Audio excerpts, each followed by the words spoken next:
tumigil ka rin sa pag-iyak. Tama na kasi yan. Kailan mo ganito naman. Isipin mo, Tisoy, pag sikat ka na, pag artista ka na, magsisisi yung babae niyan sa ginawa na sa'yo. At ipamumukha ko yun sa kanya pag nangyari na yon. Yung ka na naman, May. Hamo na nga ako sa pangarap ko sa'yo. At pabayaan mo na din yung babae niyo. Makakalimutan mo yan dahil pinagluto kita ng paborito mong sinigang. Marami pang sabaw. Ay naku, tulad ng gusto mo, umaapaw. Ikain na lang natin yun, ha? Tapos, tatanggalin ko ang sugat sa heart mo sa pamamagitan nito. Mula noon at lalo na nang siya ay mabigo sa kasintahan, ang ina ang nagsilbing ilaw at lakas ni Alden. Ito ang nagpapatahan, Mami Rosario. Lagi nitong pinapangako na aalagaan niya ang ina hanggang sa pagtanda nito. Pero hindi sukat akalain ni Alden na isang malaking dagok ang haharapin niya at ng kanyang pinakamamahal na ina. Andiyan na yata si Daddy. Dali, bilis tayo na. Surprise nga to eh. Please. Happy birthday! Happy birthday, Dad! Happy birthday, love. Thank you, thank you, thank you. Wish mo na ako? Wish.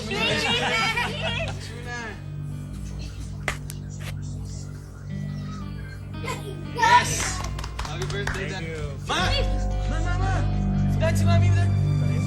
Mami! Mami!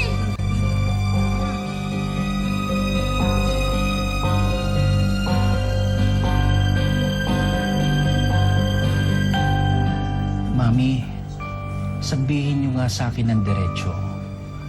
Naninigarilyo po ba kayo? Ma, sagutin niyo si Doc.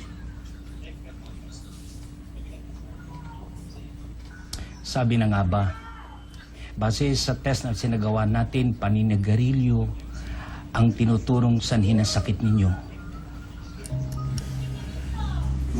Bakit ho ba, Doc? Ano bang sakit ng mami ko? May pneumonia siya at malala na inyo.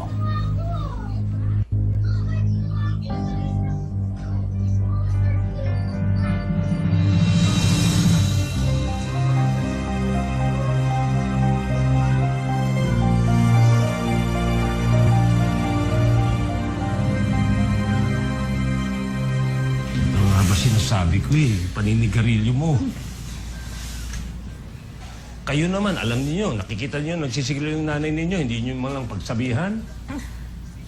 Hindi pa sinabi ng doktor. Love. Tama na. Lagi naman akong sinusuway ng mga anak mo eh. Ako lang naman tumakulit. Okay ka lang? Teka lang po, mukha ng tubig. Ma, bata pa namin. Tigil mo na naman yung bisyo mo. Para hindi na lalong lumala yung kondisyon mo. Please, ma. Promise na. Hindi na ako maninigarilyo.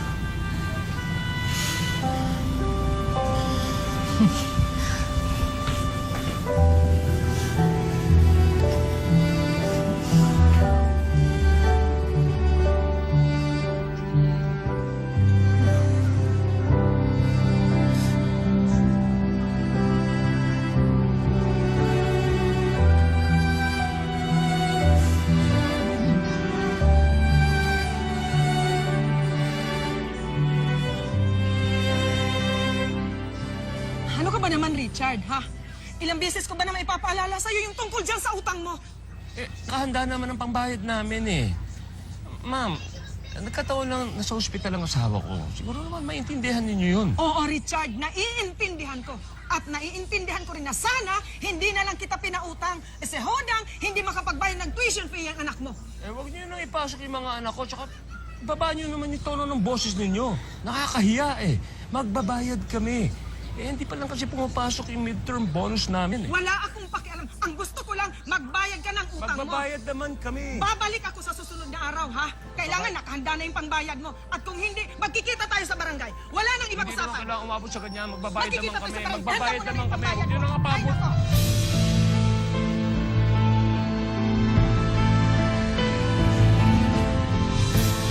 RJ!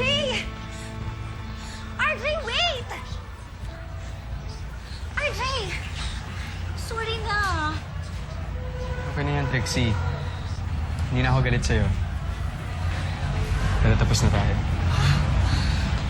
RJ! RJ! Tamang-tama kanina ka pa namin nahanap ni Janet. Bakit?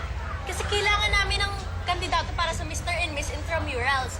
Naisip ko, baka gusto mo sumali. Nako, pasensya ka na. Marami kasi kaming problema ngayon sa bahay. Wala mo na akong panahon sumali-sali sa mga ganyang contest. Next time na lang. RJ, kaya nga ikaw yung naisip namin ni Kaka eh. Lalo na at may cash prize pa naman yung mananalo sa Mr. at Miss Intramurals. Anong sabi mo, anak? Ayun, sabi ko sige, sasali na ako ma. Kasi imagine mo kung ako manalo tapos makuha ko yung cash prize. Malaking tulong kay Daddy, sa inyo. Makakatulong ako ng kahit konti dito sa gastusin sa bahay. Tapos makakabilip tayo ng gamot. O, di ba? Paraan na rin yan para madiskubre ka sa pag-artista.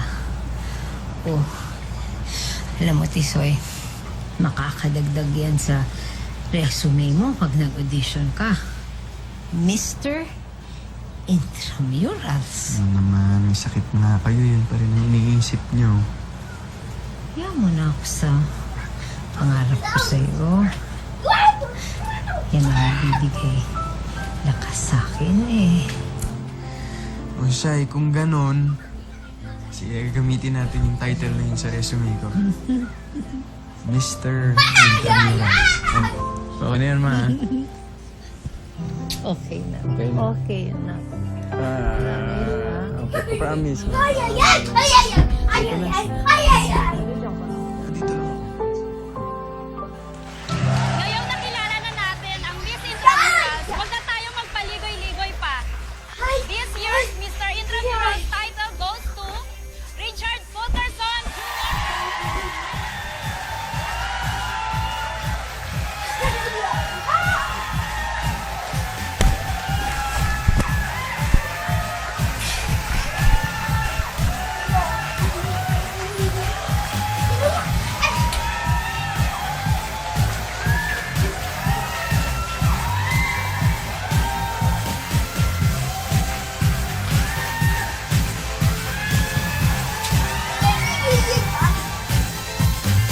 Janet, liga dito.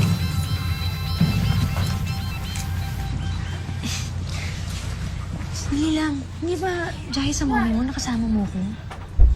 Eh, bakit naman? Eh, excited nga ako ipakilala kay mami yung bagong girlfriend eh. Bagong girlfriend talaga? Bakit ayaw mo ba? Gusto. Pala eh, liga, pasok na tayo. Gusto ko na rin ibalita sa nanay ko na nanalo ako eh. Ma? Ma? Mananalo ako! Tinago mo yung iPad. Okay, saan? Tinago mo yung iPad. Bakit ka umiiyak? Si mami.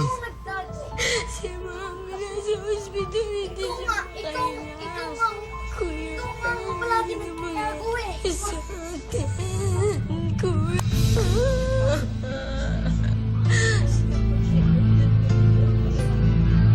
Lagay ko sa bata.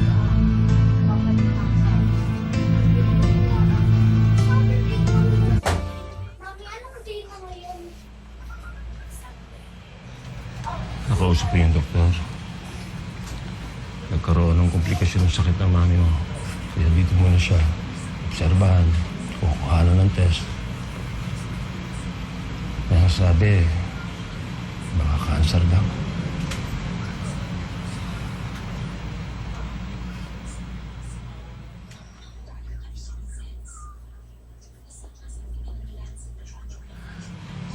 Kaya napitan mo ng mami mo.